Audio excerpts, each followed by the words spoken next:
My dear student, welcome to goal physics classes. আমি AG sir. আজকের আমরা কোন বিষয় নিয়ে আলোচনা করব সেটা থাম্বনেল দেখেই অনেকে বুঝতে পেরে গেছো। আলোচনা করব উচ্চ মাধ্যমিক পদার্থবিদ্যার সেমিস্টার 4-এর অধ্যায়ভিত্তিক সাজেশনের পরমাণু চ্যাপ্টারের বেশ কিছু ইম্পর্টেন্ট কোশ্চেন নিয়ে, যার মধ্য থেকে একটি কোশ্চেন অর্থাৎ 3 নম্বরের একটি কোশ্চেন পরীক্ষার জন্য খুব প্রয়োজন। মানে এই কোশ্চেনগুলো খুব কমন কোশ্চেন। বোর তত্ত্বের স্বীকার্যগুলি লেখো, পরীক্ষাতে অনেকবার দিয়েছে। ডি ব্রগলি তত্ত্ব থেকে বোরের কোয়ান্টাম সত্য প্রতিষ্ঠা, ডি ব্রগলি তত্ত্ব থেকে বোরের কোয়ান্টাম সত্য প্রতিষ্ঠা খুব ইম্পর্টেন্ট কোশ্চেন। এগুলো আমরা যদি এগুলো ধরো সিঙ্গেল স্টার দিয়ে লিখছি, এগুলো সিঙ্গেল স্টার দিয়ে রাখছি, এগুলো ইম্পর্টেন্ট কোশ্চেন। বোরের তত্ত্ব থেকে এনতম কক্ষে ঘূর্ণায়মান ইলেকট্রনের কক্ষপথের ব্যাসার্ধ শুধু নির্ণয় করতে দিতে পারে, ইলেকট্রনের বেগ আর মোট শক্তির রাশিমালা, এগুলো যে কোনোটাই প্রতিষ্ঠা করতে যে কোনো সময় দিতে পারে, প্রিভিয়াস ইয়ারগুলোতেও দিয়েছে। এছাড়া মোট শক্তির রাশিমালা প্রতিষ্ঠা করো। বোরের ব্যাসার্ধের মান এটা নির্দিষ্ট মান আছে 0.53 অ্যাংস্ট্রম।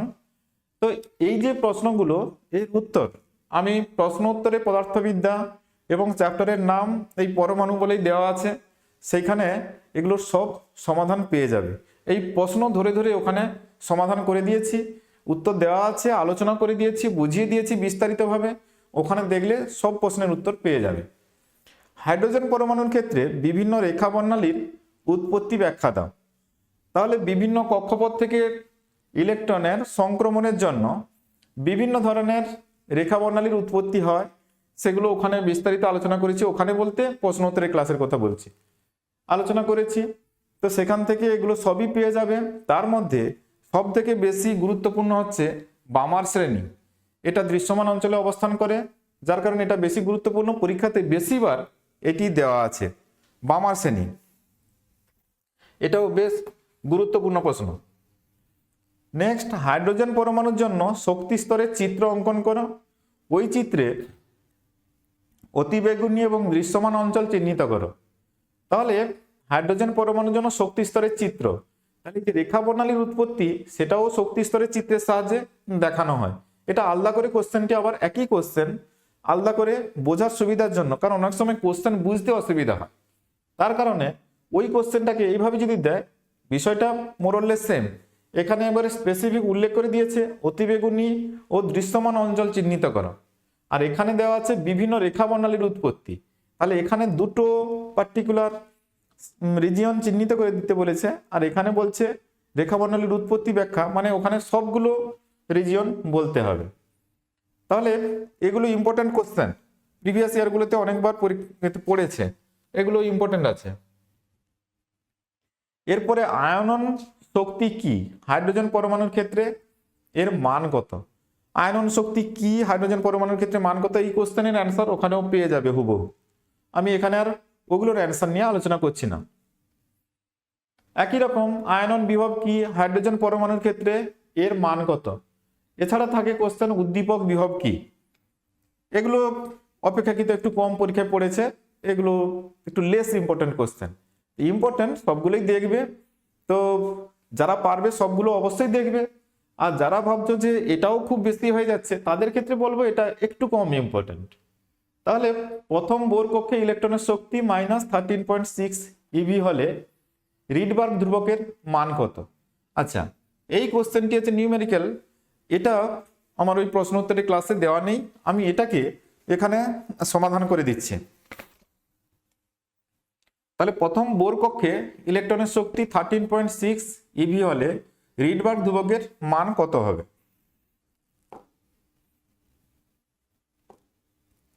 দেখো, এন তম কক্ষে ইলেকট্রনের শক্তি ইএন সমান, আমি যদি রাশিমালাটা লিখি তাহলে 1/4πε0 whole square 2π² M Z square e⁴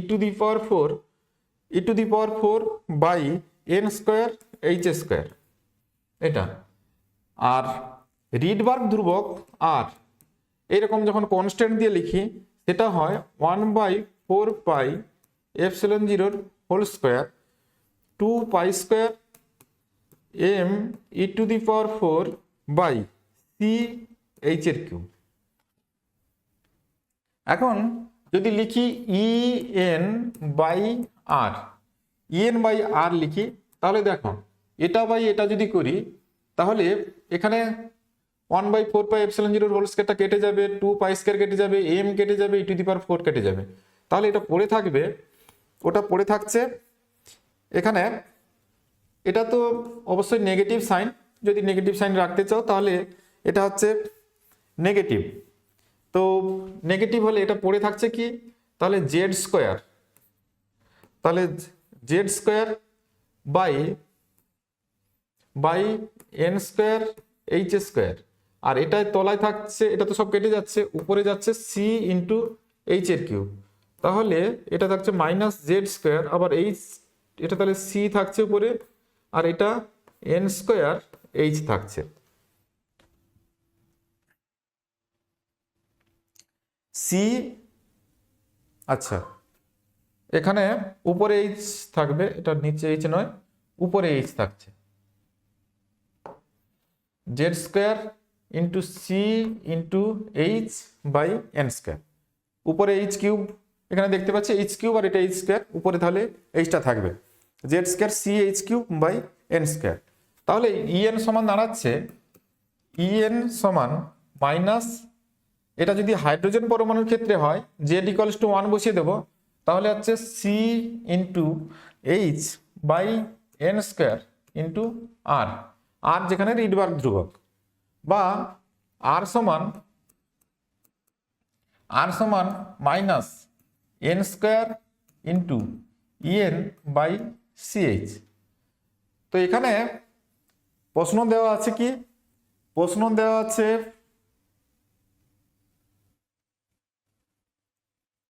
প্রথম কক্ষপথে ইলেকট্রনের শক্তি -13.6 ইলেকট্রন ভোল্ট। তাহলে en এর মান -13.6 ইলেকট্রন ভোল্ট, n = 1, তাহলে এটা 1² আর এটা হচ্ছে -13.6 eV। তো ইভি কে আমরা যদি জুলে কনভার্ট করি, কারণ জুলে করতেই হবে, 1.6 × 10⁻⁻19, এটাতে মাল্টিপ্লাই করলাম, এটা হচ্ছে 3 × 10⁸8 মিটার পার সেকেন্ড, আর এইচ এর মান 6.6 × 10⁻34। তাহলে এই মাইনাস আর এই মাইনাস তাহলে প্লাস হয়ে যাবে, এটা 1 আছে, তাহলে 13.6 × 1.6 বাই 3 × 6.6 ইন্টু এটা হচ্ছে -34 আর এটা +8, তাহলে 34 থেকে -26 উপরে যখন যাবে +26 আর এটা হচ্ছে -19, তাহলে 10⁻7 এটা থাকছে। আর এখানে কিছু করার দরকার নেই, তাহলে 10⁻7 থাকছে। তাহলে এইটা আসবে 3, এখানে 13.6, আচ্ছা 3 4 12 তার পয়েন্ট দিলে 4 4 4 16, সরি 3 4 12 16 হলে 3 5 15, মানে 4.5 টাইম মতো হবে। তাহলে এটা হবে 16 4 64, একটু বেশি। তাহলে এটা যদি আমাদের মুখে মুখে এটা ক্যালকুলেশন করতে হয়, তাহলে এটা হবে 16, মানে 1.6 16 4 64 থেকে বেশি হবে এটা, তাহলে 64 থেকে বেশি, এটা 6.6 আছে, তাহলে এটা আসবে অ্যাপ্রক্স 1 এর একটু বেশি। এটা যদি আমি পয়েন্টগুলোকে তুলে দিই, তাহলে এটা তাহলে 3 2 2 3 1 3 3 5 15, তাহলে এটা হচ্ছে 2.8 আর এটা 11, তাহলে এটা হচ্ছে 15/8, 15 × 8,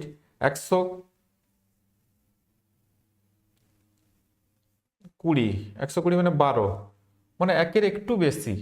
এটা হবে, উপরেরটা হবে 12 আর নিচে হবে 11, 12/11 মানে 1 point something into 10⁻7, 1 point something. ওটা এক্সাক্ট যদি ক্যালকুলেটর দিয়ে করো 1.099 এরকম একটা মান আসবে, 1.09 ইন্টু 10⁻7 আর এর মানটা।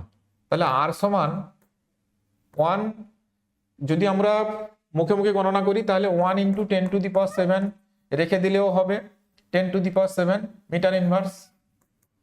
অথবা যদি কেউ এখানে ক্যালকুলেটর ব্যবহার করে তাহলে সেক্ষেত্রে 1.09 এরকম একটা মান পেতে পারে, এরকম একটা মান আসবে রিডবার্গ ধ্রুবকের। তাহলে এখান থেকে তাহলে মূল যে বিষয়টা, এটা রিডবার্গ ধ্রুবকের মান বের করার জন্য এই সমীকরণটি এখানে কাজে লাগবে।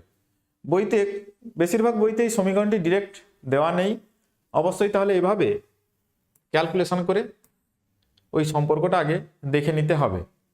আর যদি কেউ সরাসরি সম্পর্ক মনে রাখতে পারে তাহলে সে সরাসরি বসিয়ে দিলে এখান থেকে সমাধান পেয়ে যাবে। এগুলো ওই 2 নম্বরের কোনো প্রশ্ন হতে পারে। নেক্সট, হাইড্রোজেন পরমাণুর ভৌম স্তরের শক্তি -13.6 ইলেকট্রন ভোল্ট। ইলেকট্রনটি -1.5 ইলেকট্রন ভোল্ট শক্তি স্তর থেকে -3.4 ইলেকট্রন ভোল্ট শক্তি স্তরে যায়। নিঃসৃত বর্ণালী রেখা তরঙ্গ দৈর্ঘ্য কত? তরঙ্গ দৈর্ঘ্যটি হাইড্রোজেন বর্ণালীর কোন শ্রেণীর অন্তর্গত? তাহলে ভৌম স্তর বা ভূমি স্তরে শক্তি -13.6 ইভি। হাইড্রোজেন পরমাণুর ক্ষেত্রে যে সমীকরণটা জানো, En সমান -13.6 বাই n স্কয়ার, এত ইভি হয়। তাহলে ভূমি স্তরের ক্ষেত্রে n = 1 বসাতে হয়, ভূমি স্তর গ্রাউন্ড লেভেল n = 1। আর এখানে বলেছে ইলেকট্রনটি -1.5 ইলেকট্রন ভোল্ট শক্তি স্তর থেকে, তাহলে কোন শক্তি স্তরে শক্তি -1.5 সেটা দেখে নিতে হবে। তাহলে en এর মান -1.5 বসিয়ে দিই, দেখি n এর মান কত বেরোয়। 13.6 বাই n স্কয়ার, বা n স্কয়ার সমান, তাহলে উভয় পক্ষে মাইনাসটা চলে গেল, তাহলে 13.6 বাই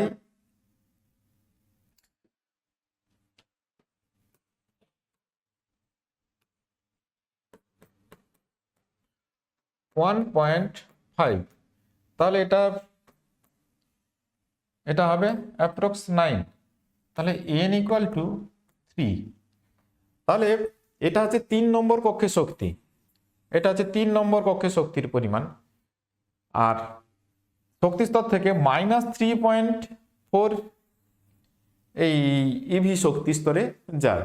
তাহলে এটা কোন স্তরের শক্তি দেখে নি, -3.4, তাহলে এটা হচ্ছে 3 নম্বর স্তরের শক্তি, এটা 3 নম্বর স্তরে, 3 নম্বর স্তরে।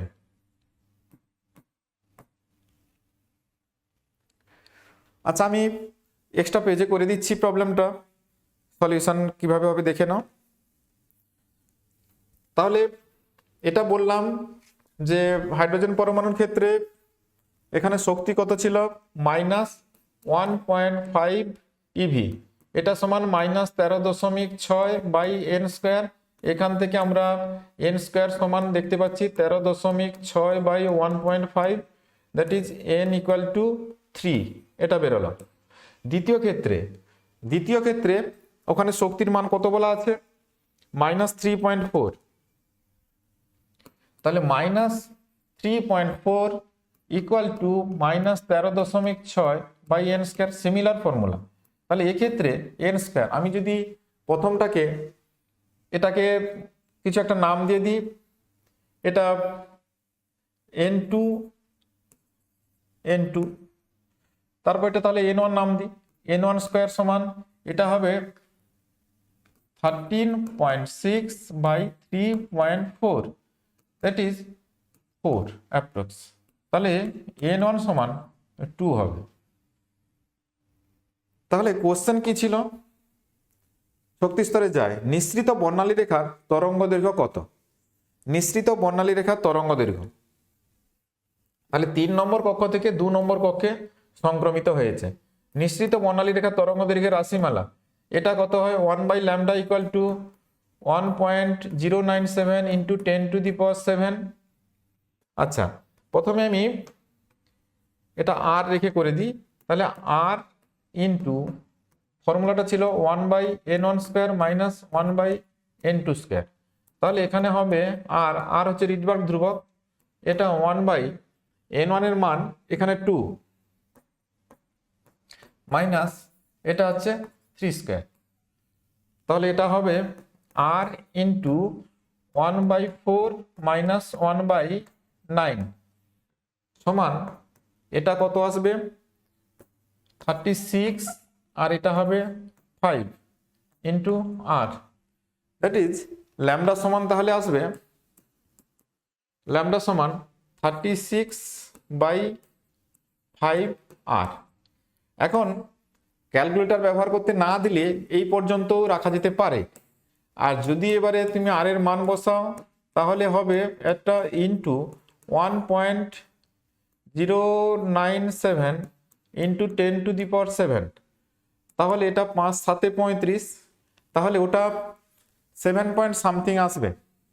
তাহলে ওটা আসবে প্রায়, এটা যদি ক্যালকুলেটর না দেয় তাহলে এটা রাখতে পারো, অথবা এটা প্রায় 7000-এর কাছাকাছি আসবে। আর এক্সাক্ট ভ্যালু যদি বলতে চাও ক্যালকুলেটর ব্যবহার করলে 6563 এত আর্মস্ট্রং, এটা এক্সাক্ট ভ্যালু। আর না হলে অ্যাপ্রক্স যদি করতে চাও তাহলে এটা হবে 5 7 35, প্রায় 7000 আর্মস্ট্রং, 7000 আর্মস্ট্রং।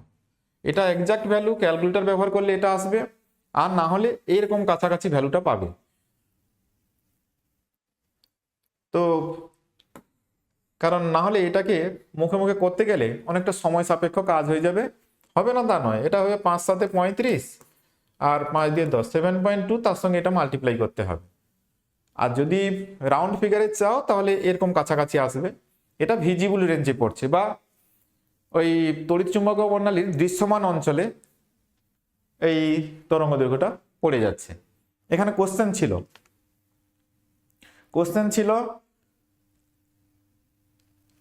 কোশ্চেনটা ওখানেই দেখে নি। দেখা তরঙ্গ দৈর্ঘ্য কত? তরঙ্গ দৈর্ঘ্যটি হাইড্রোজেন বর্ণালীর কোন শ্রেণীর অন্তর্গত? তাহলে কোন শ্রেণী? দৃশ্যমান অঞ্চল। দৃশ্যমান অঞ্চল মানে বামার শ্রেণীর অন্তর্গত। 3 থেকে 2 মানে এটা দৃশ্যমান অঞ্চল এবং সেটা বামার শ্রেণীর মধ্যে পড়ে।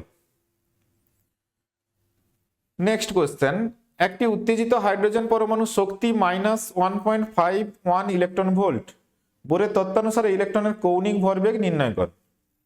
কৌণিক ভরবেগ, তাহলে এই যে শক্তি সম্পন্ন ইলেকট্রনটি কোন কক্ষে আছে দেখে নিতে হবে। এটা -1.51 হলে আগের অঙ্কে ক্যালকুলেশন করেছি 3 নম্বর শক্তি স্তরে থাকে। 3 নম্বর শক্তি স্তরে ইলেকট্রনের কৌণিক ভরবেগ L ইকুয়াল টু, কৌণিক ভরবেগ L বা যেটাকে আমরা এমভিআর বলি, কৌণিক ভরবেগ এমভিআর সমান n ইন্টু h/2π, অর্থাৎ h/2π এর পূর্ণ সংখ্যার সরল গুণিতক। তাহলে পূর্ণ সংখ্যার সরল গুণিতক, এখানে পূর্ণ সংখ্যাটা কত? তাহলে ফর্মুলা ছিল n ইন্টু h/2π, এখানে n এর মান 3, তাহলে 3 ইন্টু h/2π। এবারে কেউ h এর মান বসাতে পারে। h এর মান যদি বসাও তাহলে হবে L সমান h এর মান 6.6, মানে এটা তার সঙ্গে 3 মাল্টিপ্লাই করতে হবে। তাহলে আচ্ছা, নেক্সট পেজে আমি করে দিচ্ছি, দেখো। তাহলে n ইকুয়াল টু 3, তাহলে angular momentum n into h/2π, that is 3 into 6.6 into 10⁻⁻34/2π। তাহলে এটা হচ্ছে,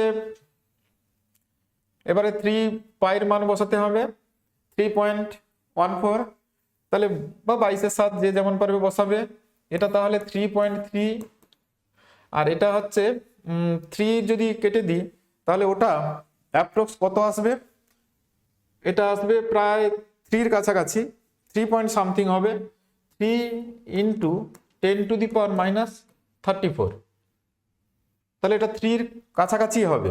কিন্তু যদি এটা ক্যালকুলেটর ব্যবহার করি তাহলে এটার মান আসবে 3.16 ইন্টু 10⁻⁻34, এটা কেজি মিটার পার সেকেন্ড, বা sorry KG metre square per second. Angular momentum L equal to M V R হয়, তাহলে এম এর ইউনিট হচ্ছে কেজি আর ভির ইউনিট হচ্ছে মিটার পার সেকেন্ড আর একটা মিটার, তাহলে KG metre square per second, KG metre square per second. যদি approx value হয় তাহলে 3 ইন্টু 10⁻⁻34 এটা লিখলেও হবে, আর যদি ক্যালকুলেটর ব্যবহার করে করো তাহলে হবে 3.16 ইন্টু 10⁻⁻34, এটাই। তাহলে এই কোশ্চেনের অ্যান্সার হয়ে গেল। এই ধরনের কোশ্চেন খুব ইম্পর্টেন্ট, এগুলো ইম্পর্টেন্ট কোশ্চেন এগুলো। নেক্সট,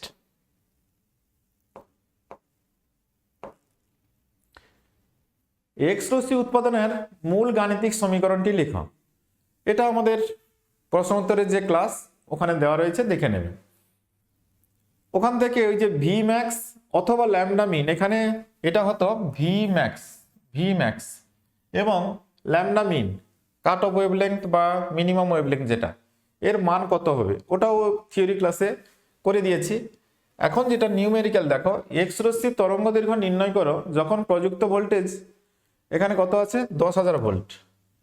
তাহলে ল্যামডা সমান ফর্মুলা ছিল 12,400/ভি, এই আর্মস্ট্রং।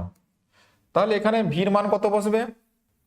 12,400/ভির মান বসবে 10,000, এত। তাহলে একটা শূন্য, এই শূন্য, তাহলে দুটো সমান 1.24, এত আর্মস্ট্রং। এটা একদম ইজি, একদম ইজি প্রশ্ন, এগুলোর জন্য কোনো সময়ও লাগে না বলতে গেলে। এরপরে আছে বৈশিষ্ট্যমূলক, এটা কিন্তু খুব ইম্পর্টেন্ট কোশ্চেন। বৈশিষ্ট্যমূলক এক্স রশ্মি কি, এর উৎপত্তির কারণ লিখো। আচ্ছা, এর উৎপত্তির কারণ এইটা একটু বেশি লিখতে হয়, এগুলো স্টেপ ওয়াইজ ওখানে আমি লিখে বুঝিয়ে সব রেডি করে রেখেছি, তোমরা চাইলে ওখানে বারবার দেখে ওটা প্র্যাকটিস করে নেবে। বৈশিষ্ট্যমূলক এক্স রশ্মি কি এবং তার উৎপত্তির কারণ, নিরবিচ্ছিন্ন এক্স রশ্মির সঙ্গে বৈশিষ্ট্যমূলক এক্স রশ্মির পার্থক্য, আর এই মোজলেস সূত্র বিবৃত করো এবং এর গুরুত্ব লিখো। খুব ইম্পর্টেন্ট কোশ্চেন এগুলো, সব থিওরিটিক্যাল কোশ্চেন এগুলো। ওইখানে আমি প্রশ্ন উত্তরে সব করে রেখেছি, ওখান থেকে দেখবে।